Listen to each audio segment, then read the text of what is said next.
1917년 볼셰비키 혁명이 일어났습니다. 독일의 역사 철학자 헤겔은 말하기를 역사를 움직이는 힘은 그리스 신화와 이스라엘의 하나님께 있는 것이 아니라 역사의 추진 동력은 인간에게 있다고 주장했습니다.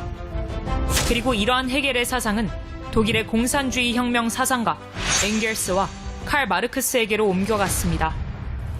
엥겔스의 아버지는 중소기업을 하는 사람이었는데 어느 날 엥겔스가 아버지가 경영하는 사업장을 방문한 후 자기 아버지 한 사람을 먹여 살리기 위해서 99%의 노동력이 착취당하는 것을 보고 엥겔스는 이러한 사회는 비정상적이다 라고 주장을 하면서 공산주의 혁명을 시작했습니다.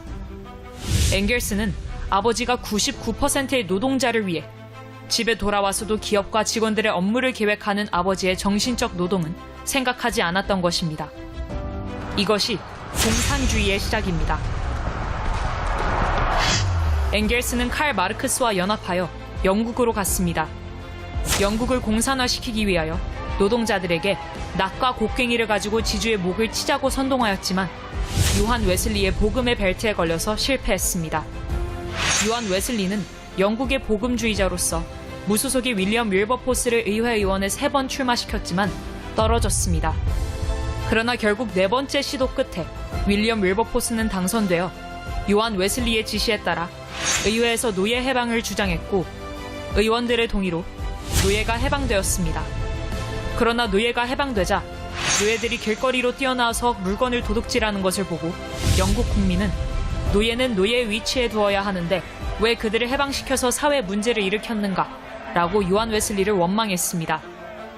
요한 웨슬리는 오늘날 한국의 농협은행과 같은 빈민을 위한 은행 제도를 만들어서 누구든지 교회를 찾아오면 이자 없이 한 달 동안 생활비를 대출해주는 방법으로 영국의 공산주의를 막아내었습니다.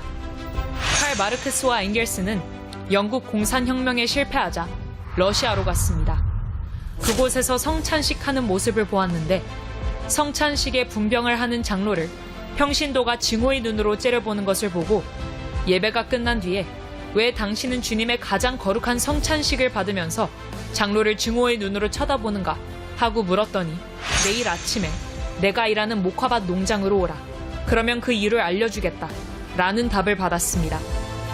아침부터 시작된 목화밭 농장에서 떡과 포도주를 나눠준 장로가 주일날은 천사가 되고 월요일부터 토요일까지는 종들을 향하여 채찍을 때리는 것을 보고 그때 러시아는 이제 우리 것이다 하고 주장하며 학교 교사 23명을 선동하여 볼셰비키 혁명이 일어나게 되었습니다.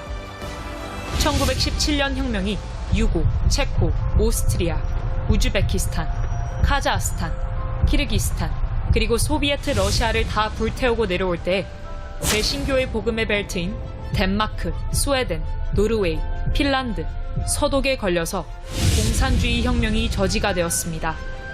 그때 이탈리아의 좌파 공산주의자 안토니오 그람시가 공산주의가 가장 위대한 제도인데 왜 복음의 벨트에 걸리면 힘을 쓰지 못하는가 하고 감옥에서 생각하다가 개신교의 복음의 벨트를 무너뜨리기 위하여 동성애, 이슬람, 차별금지를 전면에 내세웠습니다. 그 결과 프랑스 68혁명이 일어났고 이것이 미국으로 건너가 전 세계가 동성애, 이슬람 차별금지로 무너지게 되었습니다.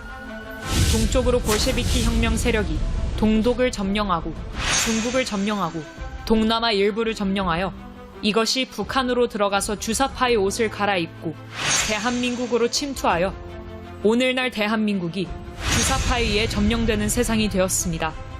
이것을 이길 수 있는 유일한 힘은 복음밖에 없습니다. 공산주의와 복음은 양립할 수 없는 사이입니다. 오늘날 대한민국은 정치, 경제, 사회, 군사, 외교, 문화, 언론, 민노총 등이 완전 주사파에 점령된 상태이고 그 증거는 김대중, 노무현, 문재인이 평양에 가서 낮은 단계 연방제를 서명함으로 그때부터 대한민국은 무너졌습니다. 북한과 중국이 해킹 부대를 통하여 대한민국의 선거를 완전히 점령함으로 윤석열 대통령이 분노하여 중앙선관위를 압수수색하기 위해 계엄령을 선포하게 되었습니다. 그러나 당시 법사위원장이 헌법재판소에서 내란 혐의를 뺐음에도 불구하고 헌법 밑에 있는 국회에서 법률을 만들어 윤석열 대통령을 내란 수괴로 몰아 서울구치소에 감금시켰습니다.